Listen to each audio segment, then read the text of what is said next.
fried rice. Ngayon, pag mainit na ang ating kawali, ilagyan natin ng 1 hanggang 2 kutsarang mantika. Pag nailagay na natin, ikakalat natin ang mantika sa buong kawali. Pag naikalat na, ilagay natin ang ating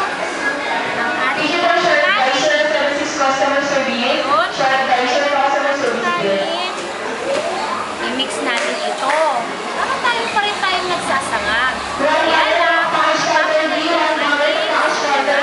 gamit ang Oramix mo. Ngayon, pag mainit na yung kanin, okay na siya. Ilalagay natin ang Oramix mo flavor adobo flavor.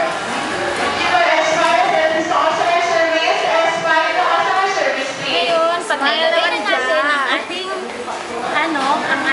Oramix mo, halu-haluin natin ito hanggang sa ang buong flavor niya ay kumapit sa kanin. Ngayon, haluin na natin. Nahalo-halo na natin, pwede natin siyang haluan ng carrots. Haluan natin ng carrots para mas ma-vitamins.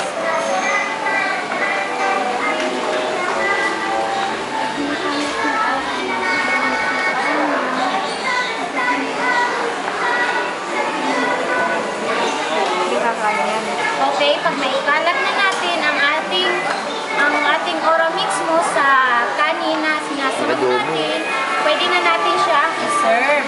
Kailangan lang na ma-mix siyang maigi para lahat ng kanin magkaroon ng lasa ng Oramix mo.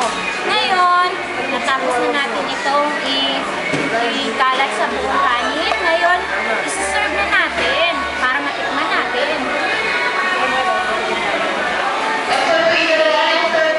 Pwede din po kayong gumawa ng inyong Oramix na specialty cocktail. At maiuwi niyo po yung gagawin niyo. Oramix. Hindi na po kayo bibili. Dito na rin po kayo pipili. Libre lang po yun. Ngayon, tikman na natin. Experience po gumawa. Diba? Tikman nyo.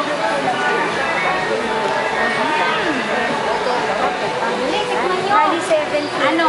Masarap ba? Dahil lang natin. Wow! Tikman ko nga? Masarap! Oramix mo talaga! 1, 2, 3. Talaga.